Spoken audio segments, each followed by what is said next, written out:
There's no greater corrupter than power and money. We realized that, wow, this guy is certainly living in the fast lane. His accounts got bigger and his money got faster. Just a very lavish lifestyle. George became the playboy. My first impression was that he had wasted an awful lot of money on some very high-priced attorneys. Like that saying, power corrupts and absolute power corrupts absolutely. He was on his way to jail as far as I was concerned.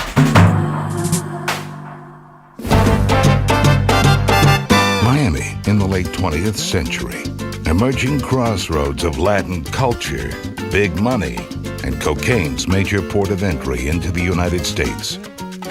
At age 10, Jorge Valdes stepped off a plane onto Florida soil for the first time from Cuba. At 17 years old, we moved to Miami, and I got a job working for the Federal Reserve Bank. And I worked full-time and went to school full-time for 4 years. When I was getting close to graduating, my first accounting professor says to me, George, I have a great deal for you. Why don't you come work for me? I've opened a CPA firm here in Florida, but I realized I don't speak Spanish. You can have an office here with secretary, copy machine, and everything, and just do my Spanish client. Well, the first business that I went to see was called La Puerta del Sol. It's just a small shopping center. It doesn't look like much. I start to do the books for them, and I start to get close to them, because when I told them that I worked for the government, I told them I knew how to open foreign bank accounts. And they told me straight out that they were drug dealers. And suddenly, they began to ask me to handle their drug operations in the United States. Because I was young, I was bright in their eyes, and at the same time, I had a very clean record. I didn't drink, I didn't smoke, and I didn't use drugs. Who would suspect that that young kid that was put through school at the University of Miami by the Federal Reserve Bank is a drug dealer? Little did I know that this little rinky-dinky grocery store would be the original front for what one day would become the Medellin Drug Cartel, importing 95% of all the cocaine that came into America. Within 3 months, I was making $1 million a month. He flaunted it every single way you could imagine, to everybody. I have a Lear jet. I have a Jet Ranger helicopter. I lived in a $7 million ranch. I had a $500,000 house on the ocean, a condo in Vail. I had a 53-foot yacht. I had spent $160,000 in the speedboat. I looked around one day, I had $1 million worth of cars.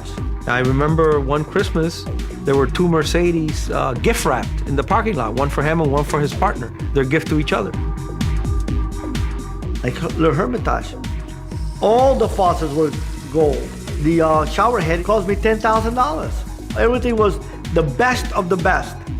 Flaunting was his specialty, and ego was his mainstay. I remember one day, I go home, and I go to eat, and my mom is crying. And my mom says, son, don't you see it? What you're doing doesn't please God. And I got so irate that day. I looked at her, I said, Mom, what God? God ain't real.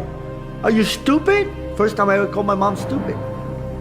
I said, you wanna know who God is? I'm God.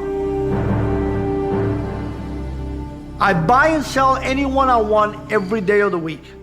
I can have anything I want, and I got the power of life or death.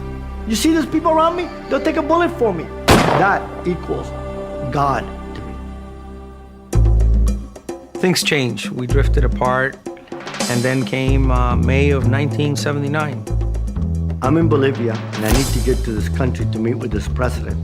And the only way to do that was if I got on that airplane with cocaine. My godfather realizes that here is the person that handles everything for the cartel in the United States is inside an airplane with almost 200 kilos of cocaine, 200 gallons of gasoline, a tank of ether, a bladder to give us extra distance to get to America, a flying bomb, and he went ballistics. I said, Manuel, don't worry. I'll be fine. Nothing can happen to me. The airplane had problem mechanically, lost one alternator. I crashed over the jungles of Panama. And my first thought was, step 50 feet from the airplane, take the flare gun and blow it up. And suddenly, there were 7 million reasons why not blow it up. That cocaine was worth millions of dollars. The police came. Soon enough, of course, in comes the head of the intelligence division for Panama, the DEA agent in charge of the Panama office, the consul general from Panama. I was in the cattle business at this time. I had this fancy ranch with cattle buyers. They line us up and they put all the cocaine in front of us. And here I am staring at this and my world just shattered. But I said to myself, I'll defeat them. Death couldn't take me. I'll be darned if these Panamanians are gonna beat me.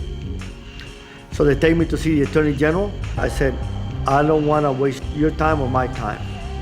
How much is it gonna cost me to buy the cocaine back? And how much is it gonna cost me to leave this country? He looked at me, laughed, and he says, $250,000 for your leave. The cocaine has been sold. I said, send someone to see me. I'll give him a telephone number. You'll have your money here in 2 days.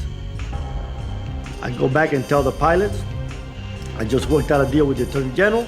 I said, they told me that they're gonna take us to the city of Panama. They're gonna rough us up a little bit, and that's okay, just to make it look good for the Americans. Stay strong, stick to our story. This sergeant tells me, talk or they're gonna kill you, because they're not gonna stop.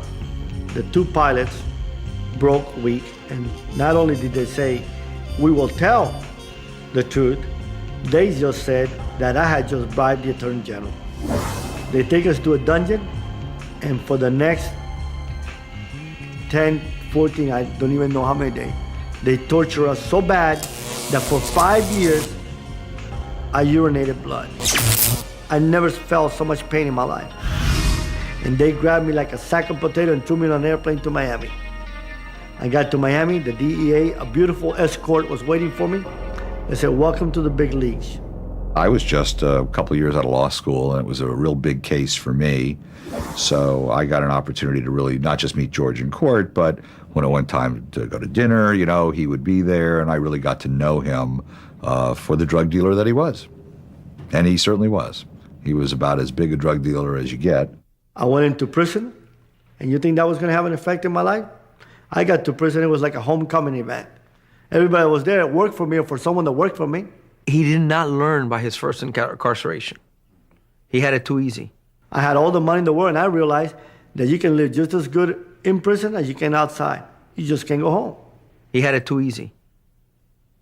And he just went right back. The minute I got out, I went back to the same thing, stronger and bigger than ever.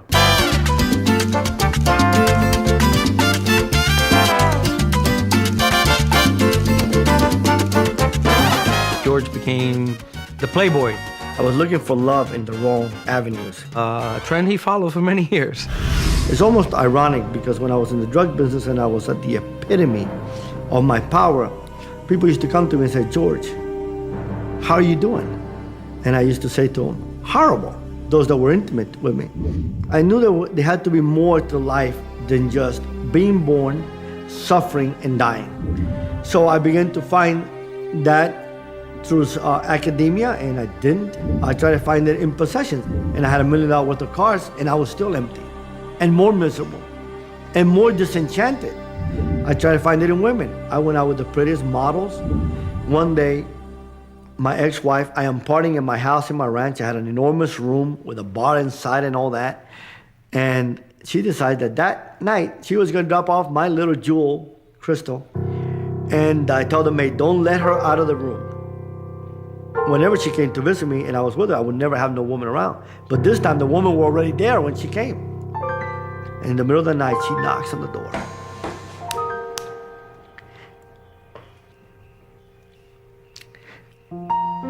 She said, Daddy, it's Crystal. And I never felt so filthy.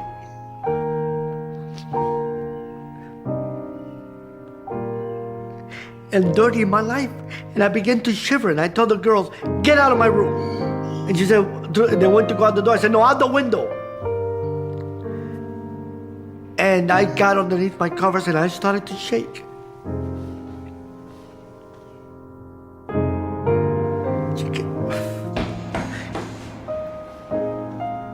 And she kept knocking.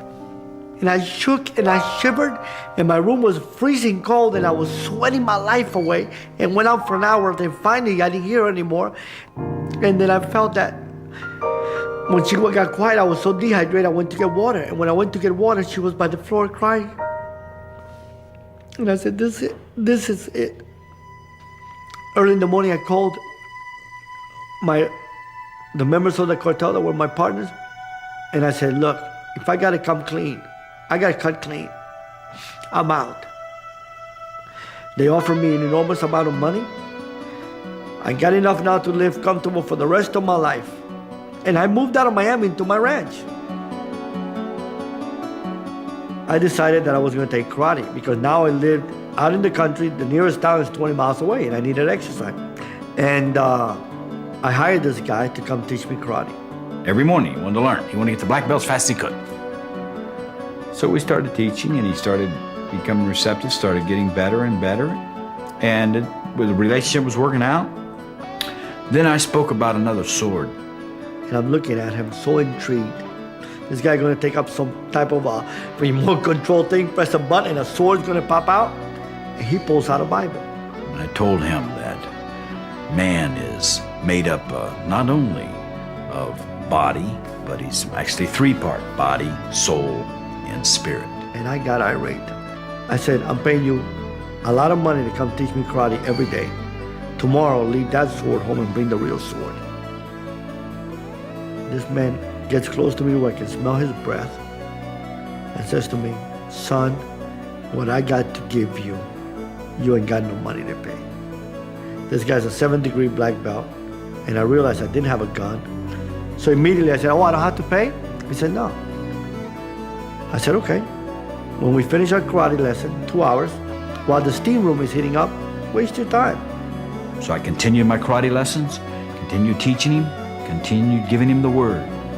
He came back for 3 years and witnessed to me every day for 3 years. I prayed with him, and he accepted Christ as his Savior into his heart.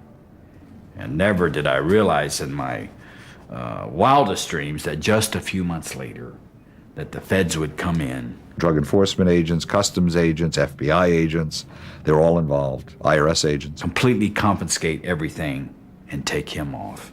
But they go after him with a zeal that is second to none. He wasn't going to get away, even if he had turned his life around. Now I was facing 8 counts: conspiracy, conspiracy to possess, conspiracy to distribute, 8 life sentences without the possibility of parole.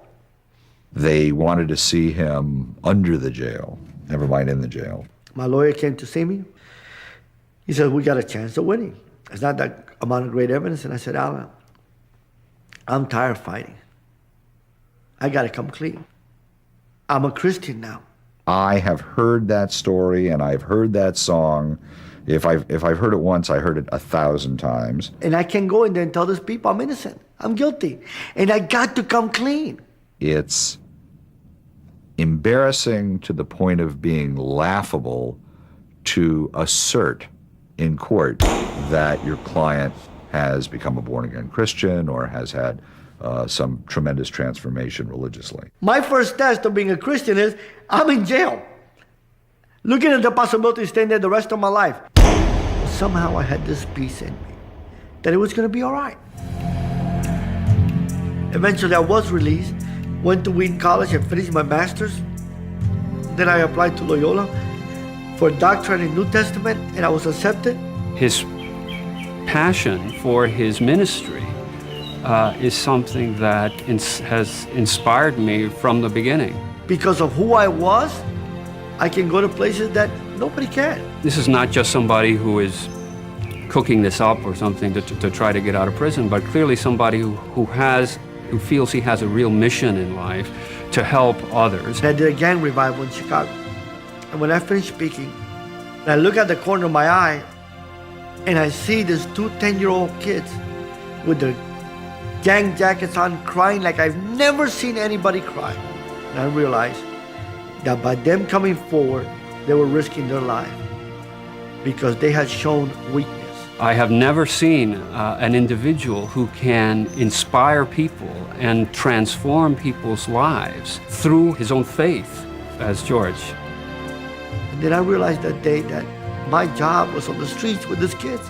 Because if my story had created such an impact in their life that they're willing to risk death, and it's like he hit me with a sledgehammer and said, I didn't save you to be a college professor.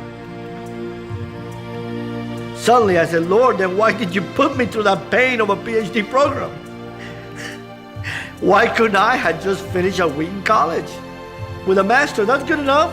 At great cost to himself, literally and figuratively, he has committed himself to Christ and to his family and to his community. Little did I realize that that was going to give me the opportunity to witness to very rich people, very great scholars. And I'm going to preach them with boldness, and I'm going to preach them to the ends of the world. It's almost like when Paul goes to the church in Galatia. They didn't know nothing about me. All they knew is that now that person that destroyed the faith is proclaiming it. And it's very important for us to always keep our eyes focused on that one verse where it says, and they glorify God in me. And it wasn't that they glorify God because George is great. I'm nothing. It's just that they glorify God because he can change George. And if he can change me, he can change any human being on earth. Dear brothers and sisters, I hope that you enjoyed the video, but not for the wrong reason. Not because of the lifestyle that I lived or the wealth that I had. It meant nothing. I was a miserable human being. I got to places that many of you will never ever reach. And once you do reach it, if you do ever reach it, you will realize that it's empty, that there's nothing there. Life and meaning for me began the day I surrendered everything. Surrendered my life to God and also surrendered everything to the government. I went to prison not knowing what was going to happen to me. I spent a total of 10 years in prison, but at the end, I came out, and this is the message I bring to you, that there is hope, that there is redemption, that there is salvation if you come clean and if you get your life straight. God will meet you right where you're at. You don't have to worry about changing this, that, to be able to be right with God. He'll meet you right where you're at. But the most important thing of them all is that once that you do, new life begins. For me, I enjoyed earning a Ph.D. in theology and learning more about God, and then building a company from zero into a multi-million-dollar company that I eventually sold and retired at the age of 56, a millionaire. It was a hard road. Change is not easy. Change is hard, but change is eternal and grateful. I'm sorry I cannot give you my address or email so you can communicate directly with me, but by contacting your chaplain, he will get it known to my staff. Listen, God bless you, and do not ever give up hope. As long as there's hope, there's life.